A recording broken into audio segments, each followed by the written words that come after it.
రమగారు, ఇది నా ప్రశ్న ఏంటంటే, పెళ్ళికి ముందు ప్రేమ అనేది కనపడుతుంది. ఈ మధ్యన నా సినిమాలో కూడా చూసాను, పెళ్లి తర్వాత ప్రేమ అనేది కనిపించదు, బాధ్యతే ప్రేమ అని చెప్పని విన్నది. ఆ మాట నన్ను నిజంగా చాలా చాలా ఆలోచింపచేసింది.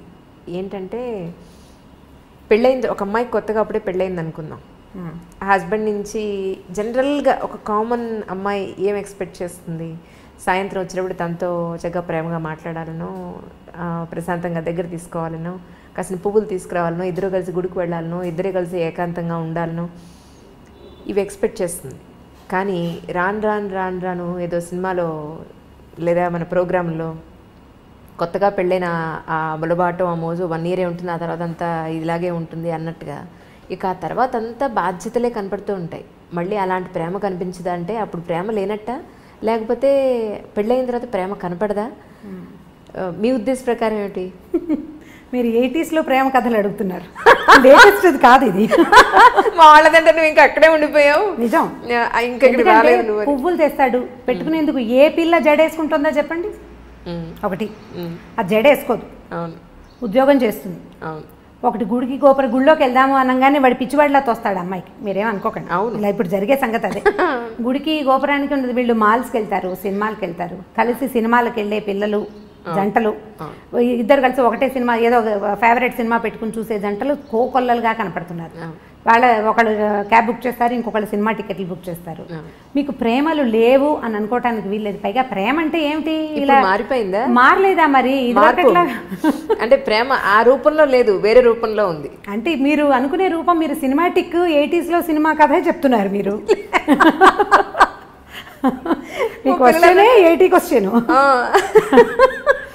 ఎవరు చేస్తున్నారు? సరే, ఇప్పుడు ప్రేమలు ఎలా ఉన్నాయి? ఇప్పుడు ప్రేమలు అంటే, ఇప్పుడు మీరు ఒక కుర్రాడు అర్లీగా ఇంటికి రావటం అనేది ఈ రోజుల్లో సాధ్యపడే సంగతి కాదు. వాడి గవర్నమెంట్ జాబ్ ఉండి, గవర్నమెంట్ ఉద్యోగము, పబ్లిక్ సెక్టర్ అంటే ఇప్పుడు అక్కడి నుంచి రావాలి కదా.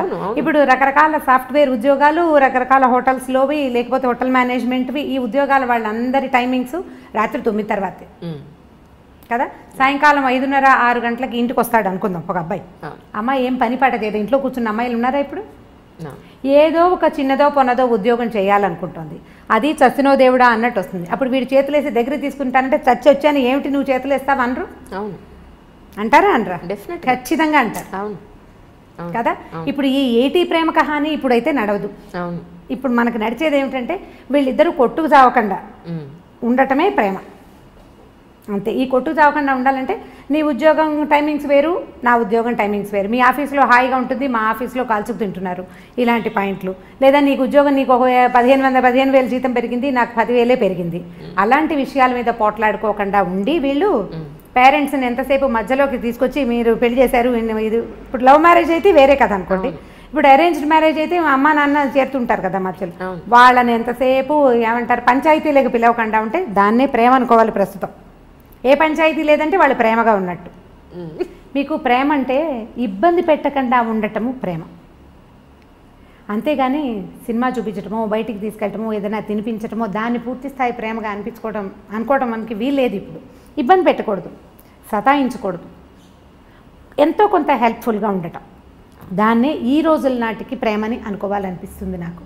ఇప్పుడు అమ్మాయి ఏదో ప్రెగ్నెన్సీ, ఆఫీస్కి వెళ్తుంది, ఎట్లా కష్టపడి వెళ్తుంది, దానికి కొంచెం హెల్ప్ చేయటం, కొంచెం పని చేయటం. ఆ అమ్మాయి వచ్చేసరికి పనులు పేర్చి ఉంచకుండా కొంత పని అయినా చేసి కూర్చోబెట్టి వీడే సరుకులు కొనుక్కొచ్చి అవన్నీ చేయక్కర్లేదు, కొంత హెల్ప్ చేస్తే చాలు. మనం ఎలా తెలుసుకుంటున్నామంటే అడ్వర్టైజ్మెంట్స్లో కూడా అవే కనిపిస్తాయి. అమ్మాయి కాళ్ళు చాపుకుని కూర్చుంటే మొగుడు ఇల్లు వాకిలి తుడుస్తూ కనిపిస్తాడు.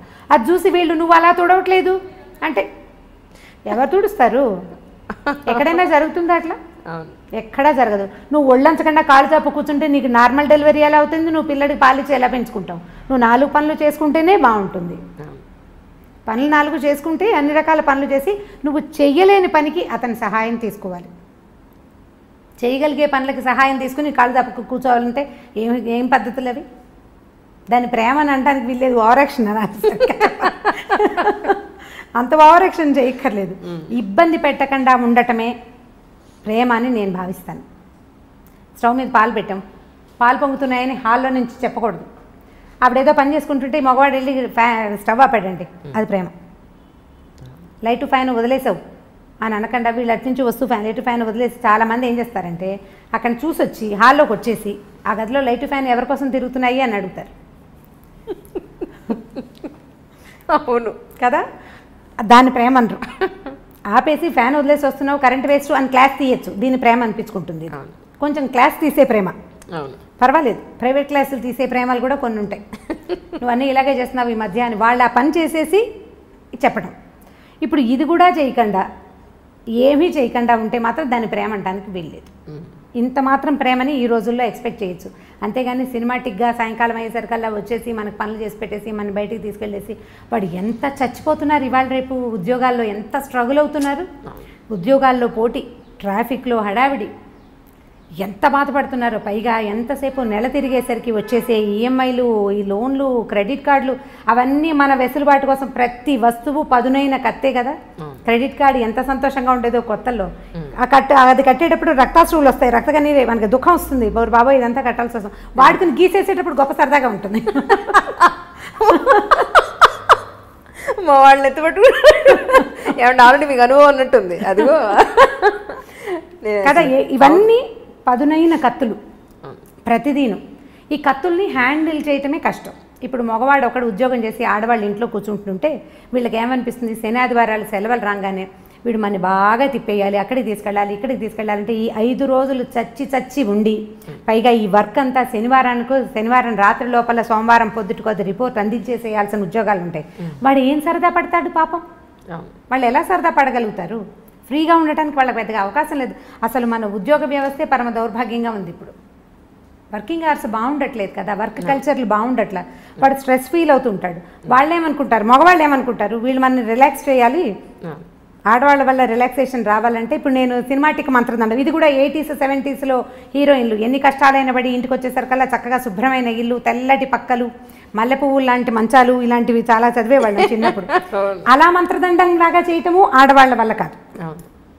సో 70s 80s ప్రేమ కథలు, అప్పట్లో ఉండే ప్రేమలు మనం తెలుసుకున్నవి. మన ఇళ్లలో మనం చూసే మహాంజలి, మీరు ఆలోచించి చూడండి. 80sలో మన అమ్మ నాన్న, 80sలో మనం చిన్నపిల్లలం కదా, మన అమ్మ నాన్న, మన అక్క బావ, మన మామయ్య, మన అత్తయ్య, పోనీ బాబాయ్ పిన్ని, ఇలా సినిమాటిక్గా ఉన్నారా? ఆలోచించి చూడండి. లేరు.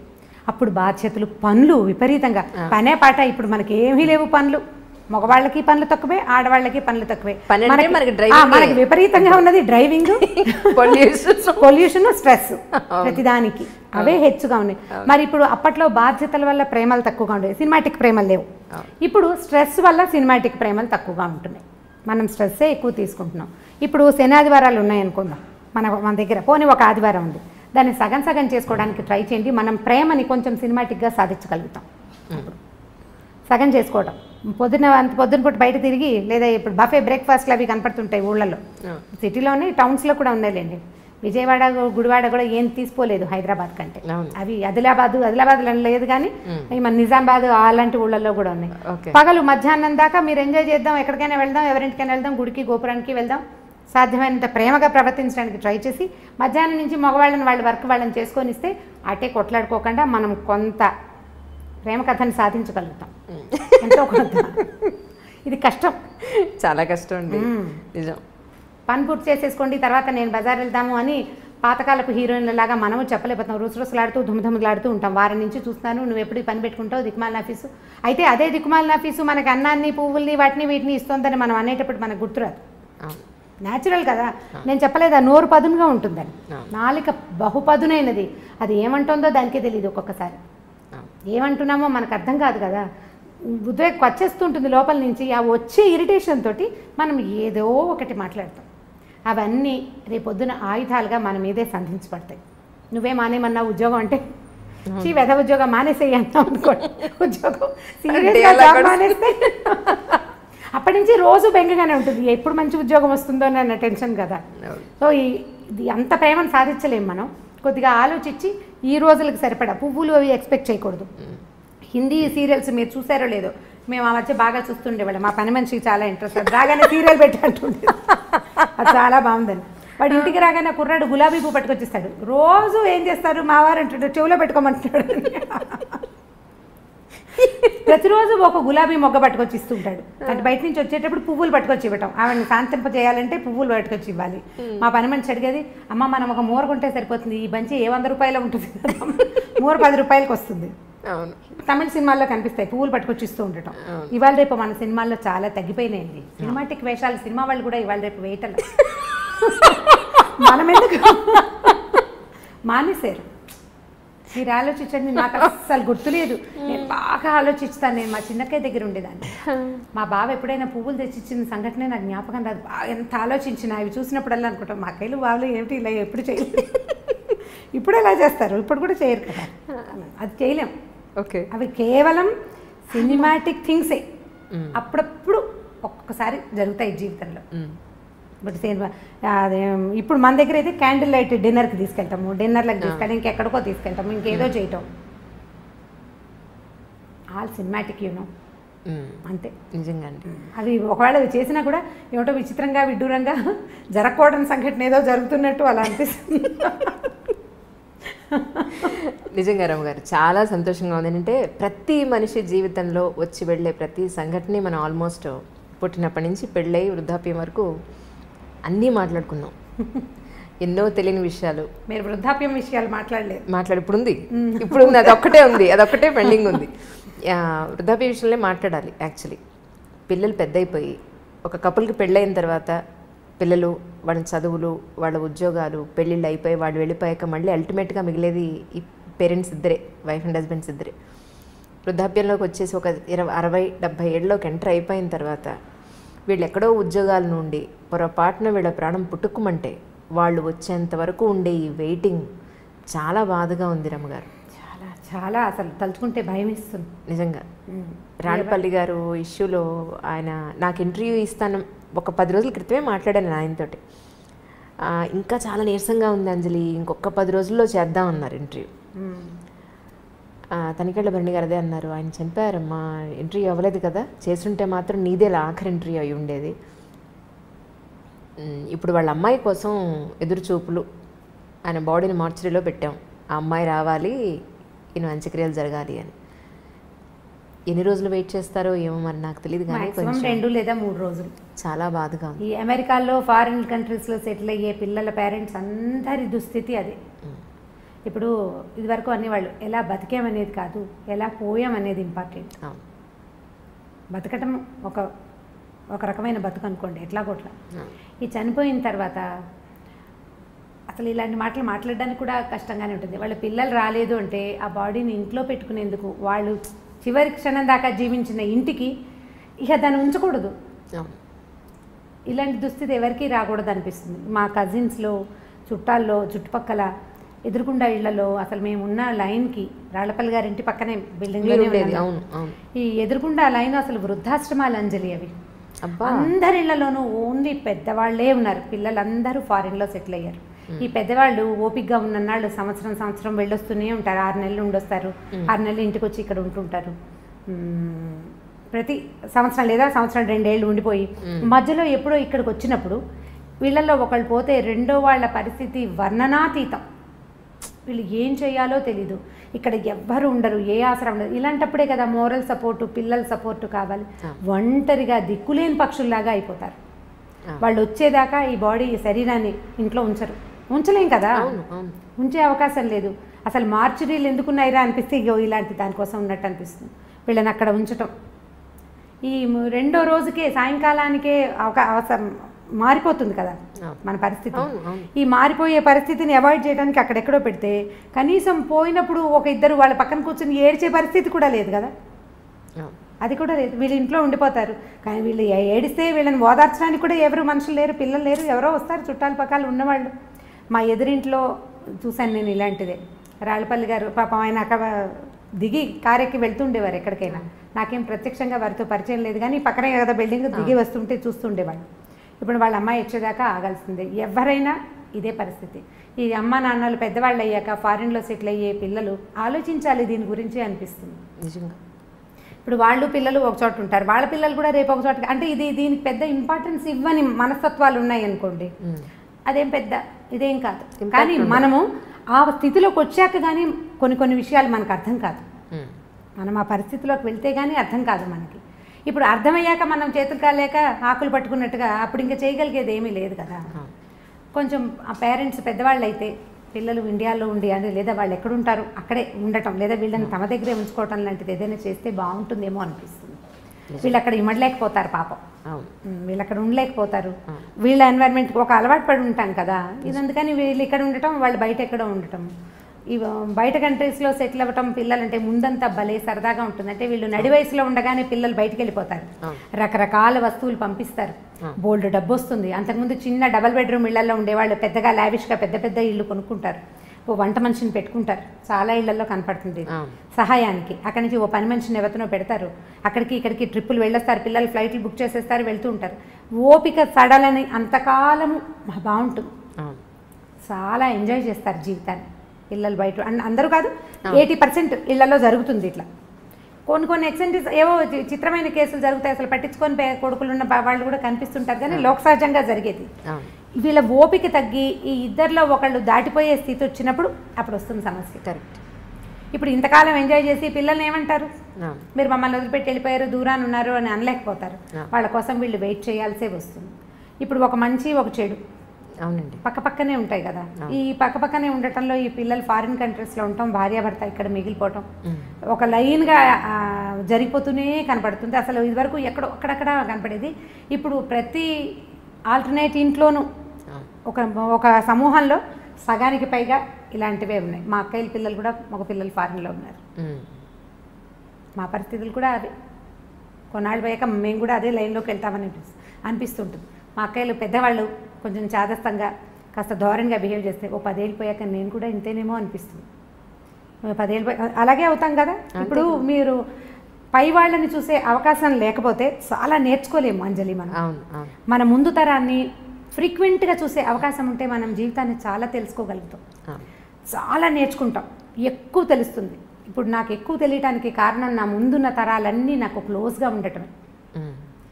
నాకు అదొక అదృష్టమే. ఇందులో ఒక చిన్న మైనస్ పాయింట్ ఏంటంటే వాళ్ళ వృద్ధాప్యాన్ని చూస్తూ 10 ఏళ్ల తర్వాత నేను కూడా ఇంతేనని నాకు రోజు గుర్తు వస్తూ ఉంటుంది అన్నమాట. నాకు తెలుస్తూ ఉంటుంది ఓ 10 ఏళ్ల తర్వాత, ఒక 15 ఏళ్ళ తర్వాత నేను కూడా ఇలాగే అవుతాను, నేను ఇంతకే వెళ్తాను, ఇందులోకే వెళ్తాను. మామూలు జనాలకు ఆ అవకాశం ఉండదు, పెద్దగా తెలుసుకోరు, సరదాగా తిరిగేస్తూ ఉంటారు. ఎవరన్నా పెద్దవాళ్ళు కనిపిస్తే వాళ్ళు సీనియర్ సిటిజన్స్గా తోస్తారు. నాకు సీనియర్ సిటిజన్స్ అనిపించదు, మాకు అక్కయ్యలాగానే తోస్తారు, అదే అలవాటు కదా. వీళ్ళని చూసి వచ్చింది 10 ఏళ్ళు పోయాక. ఇప్పుడు మా అబ్బాయిలే నాకు చెప్తారు, అమ్మ 10 ఏళ్ళు పోయాక నువ్వు విజయపెద్దంలాగా అయిపోతావు, ఇప్పుడే చంపేస్తున్నావు నువ్వు. ఇలా అవుతూ మన జీవితాలు కూడా ఇందులోకి వెళ్ళవలసిందే. మనం తెలుసుకోవాల్సింది ఏంటంటే ఇవాళ యంగ్, ఎనర్జెటిక్గా, శుభ్రంగా, బ్రహ్మాండంగా, చాలా దృఢంతో ఉన్న మనము రేపొద్దున వెళ్ళే దారి మన ముందున్న దారే కానీ కొత్త దారి ఏది కాదు. అసలు సృష్టిలో కొత్తది లేదు, ఏది లేదు. ఇప్పుడు మనం ఒక విశృంఖలమైన ప్రపంచాన్ని చూస్తున్నాం. మనని చూసినప్పుడు మన పేరెంట్స్ కూడా ఇలాగే అనుకున్నారు, ఏమిటో మారిపోతున్నారు పిల్లలను. మన అమ్మా నాన్నలు అంటే ఇప్పుడు మా అమ్మా నాన్నలు చేయలేదు, కానీ సాధారణంగా మన ముందు తరంలో ఉన్న అమ్మా నాన్నలు పల్లెటూళ్ళు వదిలిపెట్టేసి టౌన్లకి వాటికి గవర్నమెంట్ ఉద్యోగాలకి వస్తున్నప్పుడు వాళ్ళ ముందు తరం కూడా అలాగే అనుకుంది. రోజులు మారాయి అన్నమాట ప్రతిసారి ప్రతి తరం తర్వాత పునరావృతం అవుతూనే ఉంటుంది, తిరుగుతూనే ఉంటుంది ఆ మాట. దాని నుంచి మనం తప్పించుకోలేకపోతాం. ఇప్పుడు మరీ పెరిగింది, రేపొద్దున ఇంకా పెరుగుతుంది. పాతదారిని పట్టడం మన వల్ల అవ్వదు, పాతదారిని వదలలేకపోవటం మాత్రం మన వల్ల అవుతుంది. మనం ఏం చేస్తామంటే మనకి బాగా నచ్చిన విషయాలు కొత్తవి తీసేసుకుని మనకు నచ్చనివి పాత రోజులు బాగున్నాయి అని చెప్తూ ఉంటాం. మనకి ఏది ఇష్టం లేదో ఇదివరకు మేము అలా చేసేవాళ్ళం కాదంటాం, కానీ మనం ఇదివరకు చేయనివి చాలా చాలా చాలా చాలా చాలా చాలా మన జీవితంలో తుడిచేసుకున్న లోపలికి వచ్చేసినాయి అంతే. తలంటి పోసుకోవటం దగ్గర నుంచి ఎక్కడున్నాయి అసలు కుంకుడుకాయలు ఎక్కడున్నాయి చెప్పండి. ప్రతిదీ మన తిండి, మన బట్టలు, మన అలవాట్లు, మన విధానాలు, మన ఇళ్ళు, మన వాకిళ్ళు, ప్రతి విషయం పండగ వచ్చినప్పుడు మనకి సీరియస్గా గుర్తొస్తుంది, ఈ పండగ నాడు మా ఇదేదో చెయ్యాలి అని. ఆ ఒకరోజు తర్వాత మర్చిపోతాం. కొంతమందికి పండగలు కూడా గుర్తురావు. పండగ ఇప్పుడు బాగా గుర్తు ఎలా వస్తుంటే టీవీలలో హోరెత్తిపోతూ ఉంటాయి కాబట్టి పండగలు గుర్తొస్తాయి. అవి బాగా ఉపయోగపడుతున్నాయి, ఆ విషయంలో మాత్రం బాగా ఉపయోగిస్తున్నాయి. ఇది మంచిగా చెడు అంటే మంచి చెడు కూడా అన్ని పదునైన కత్తులే కదా, ప్రతిదీ పదునైన కత్తే. ప్రతి దాన్ని మనం జాగ్రత్తగా వాడుకోవాల్సిందే. అంతే.